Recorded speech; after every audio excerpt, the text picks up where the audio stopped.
Uh, First off, I want to thank the group from Operation Teammate. We had them post-practice and kind of made it an annual tradition to spend some time with the military families who've been separated from their kids and serve our country. And I know they're not out there for the entire scrimmage because I don't know that they could handle the heat and being out there that long. But they come towards the end, and our players get to interact with them. And certainly want to thank the people that serve our country and come to our practices. So that's a big plus for our players to kind of get to thank somebody else. I was very pleased with the improvement from scrimmage 1 to scrimmage 2.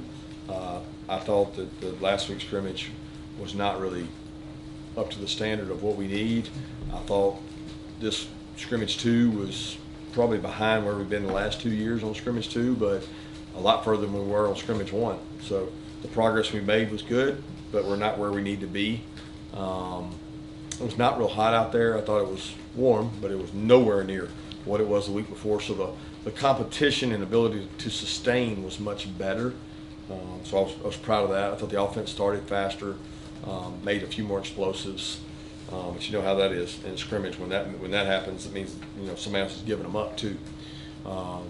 We kind of finished up through camp. This marks the last of what I consider to be camp. Moving forward, I think we'll have 4 or 5 maybe practices in the next 8 days. So there's more time for recovery, but not time for relaxing.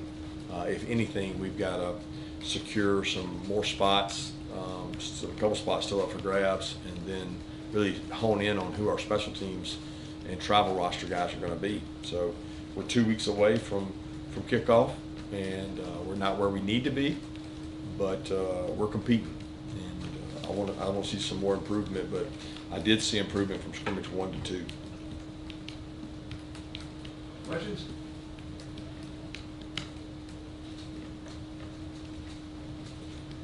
Kirby, when we talked to you last week, we were asked about readiness, if there was any one group that really caught your eye. It didn't really sound like in scrimmage 1. Scrimmage 2, was there any of those position groups that caught your eye with how they went about practice and how they went through that scrimmage? Yeah, I think I can't say one position group stood out over another in terms of readiness. They came out ready to scrimmage today. There was a lot better energy and enthusiasm, competes, even though they've been through another grind of a week of practice, but just the overall energy and enthusiasm was better. I think it's easier to do that when you don't have the heat. So I don't think one group stood out over another.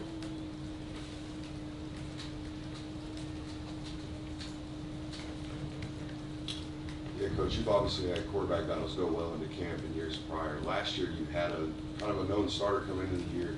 Is there any difference, in knowing who your guy is versus having an open competition like this going into week 1? Yeah, there's a difference between last year Stetson was our starting quarterback.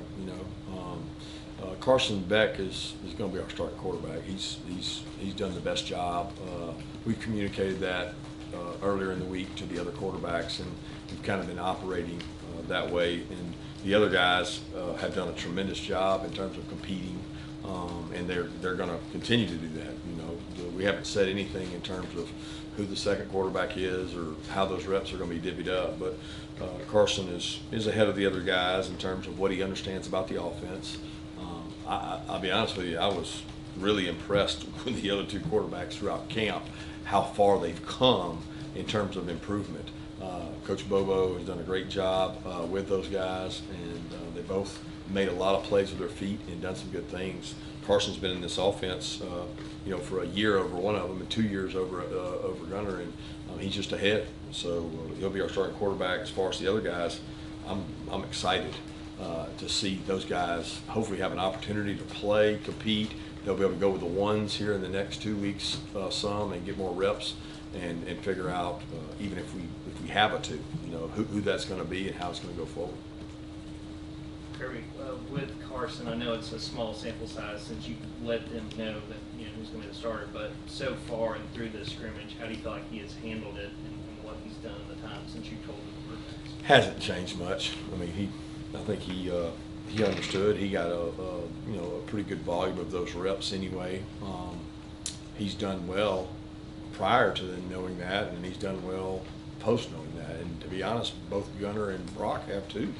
They've done a tremendous job of growing and continuing to put the offense in positions to be successful and make explosive plays. So they've all done a good job of that.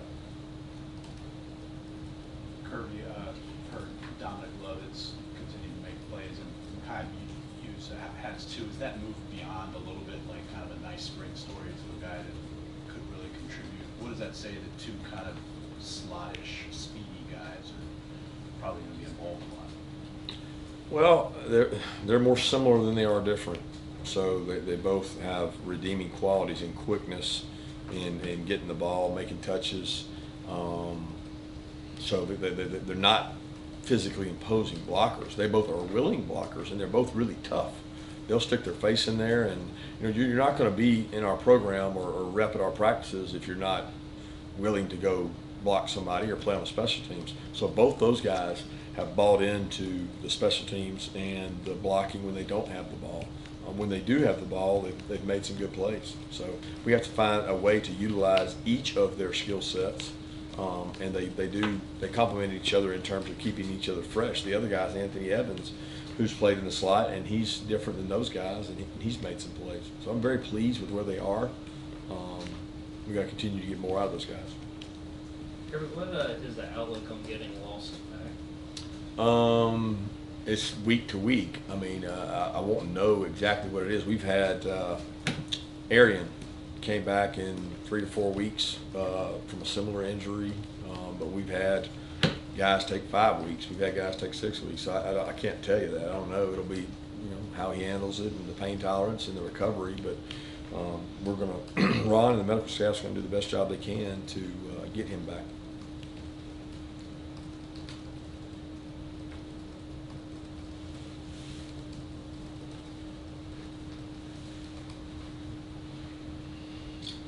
What have you felt like you've learned about your football team through 2 weeks of fall camp as you head into what is, I guess, the difference between scout team and, I guess, a travel team?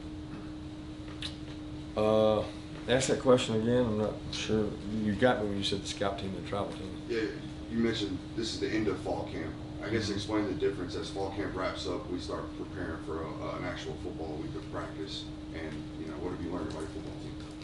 Well, we'll start the week of practice for UT Martin around Thursday or Friday, so we have work to be done before that. It's just not camp mode. The players will be really off tomorrow. We'll have a really light day Monday in which we just put the scrimmage to bed. And then Tuesday, Wednesday, we'll work on other teams we play outside of our first opponent. So we'll continue to work to improve our roster, get some guys back who've been dinged up, and try to get those guys some more camp type practices.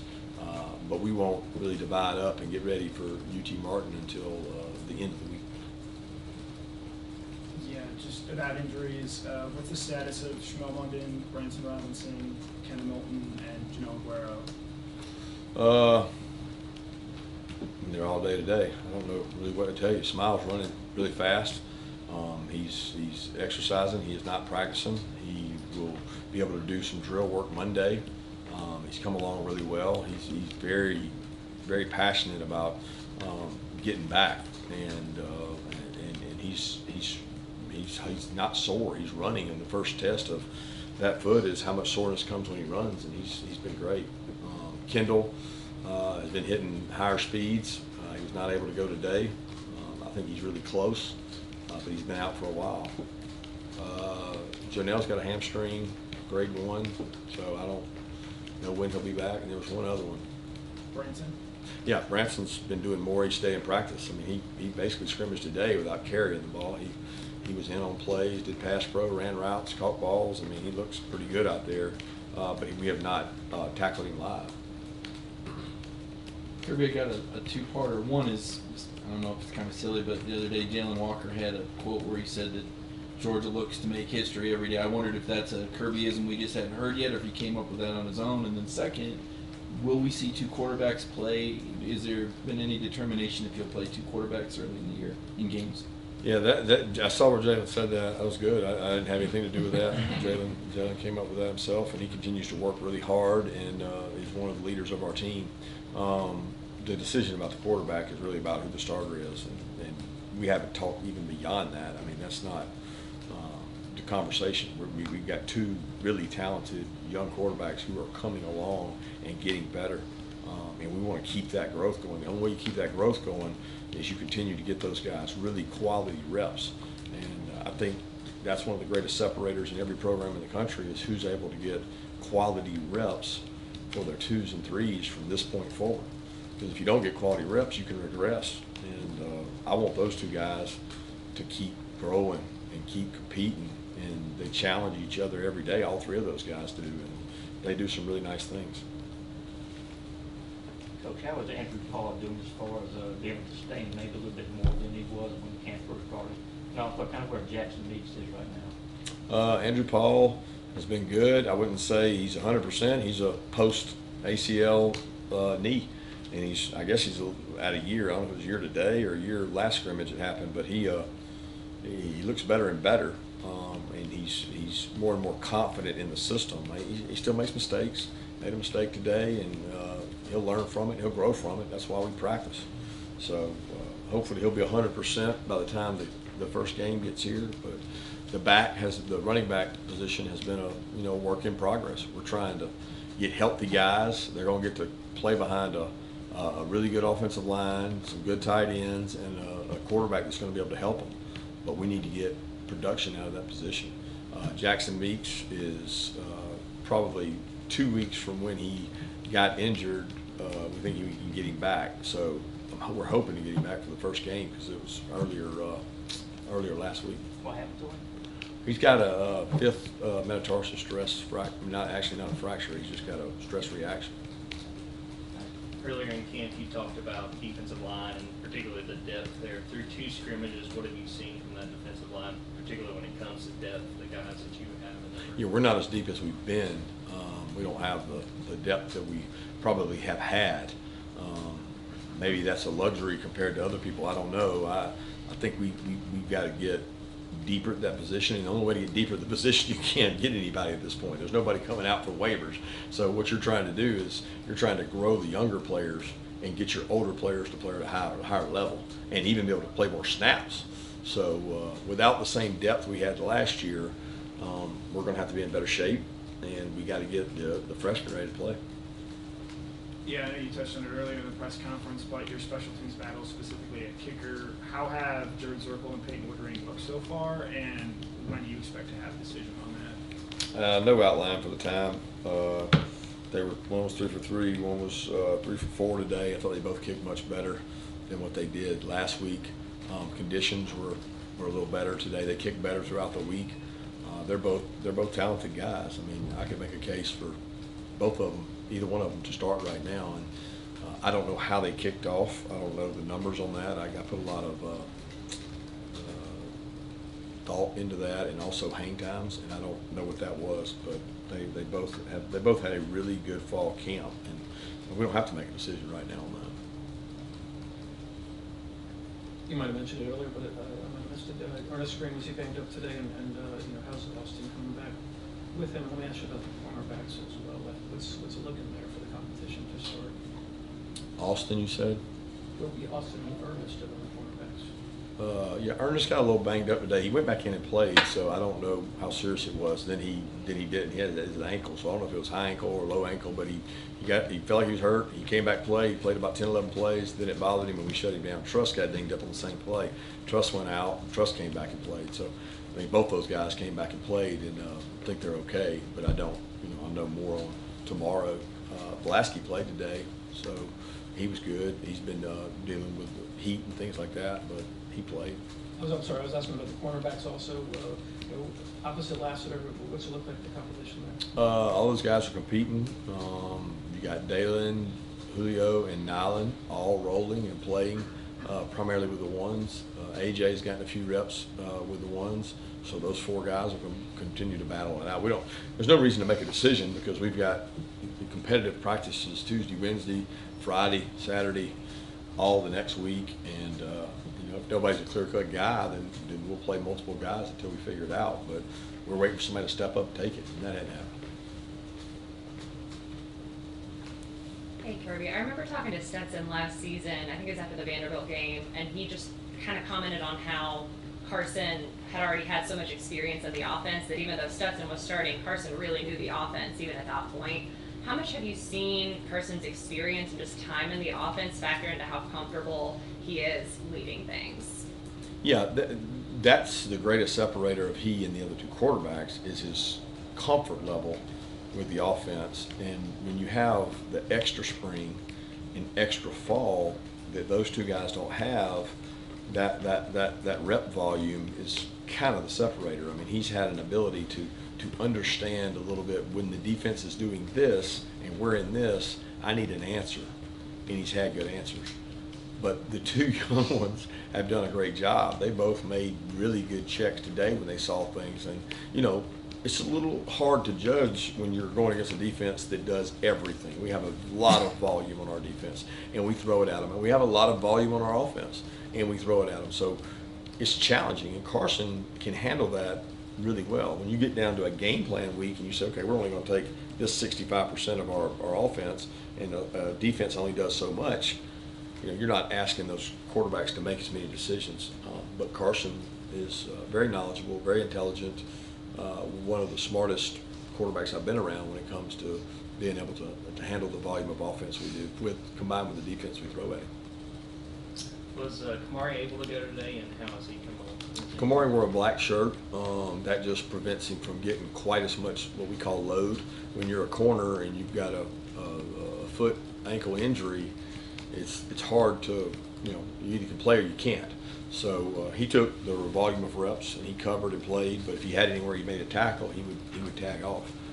But he felt very good. He's been tender and sore after he practices, so he's kind of been a day on, a day off, a day on, a day off. But we're doing what the doctors say and bringing him back slowly and listening to his body. Got time for 2 more questions? Kirby, you've kind of grouped Gunner and Brock in the conversation. Obviously, Carson named Starr. Can you give us some idea of what those two have done well, specifically, other than in just general terms, how they've grown, what kind of play making you've seen from them? Yeah, I kind of hit on it. I feel like 6 or 7 times in this conversation, but I'll be glad to hit on it again. They both have made plays. They've made plays with their feet. They both made good checks today. I think I just mentioned that. They have made good decisions. It's really, I mean, I have complete confidence we can win football games with both those guys. Carson's just ahead of them right now. And I want to continue to grow both those guys because they're like sponges, man. They're picking it up. They're getting it. They understand it. They know where to go with the ball. I mean, they've done some good things. It's the few plays where things break down or, you know, a guy doesn't do the right thing with them. The offensive player doesn't do the right thing, and now a little bit panic mode hits, and, you know, they got to learn to give up on a play sometimes and not try to make it spectacular and just play for the next down. Last question, anybody? Thanks, guys. All right.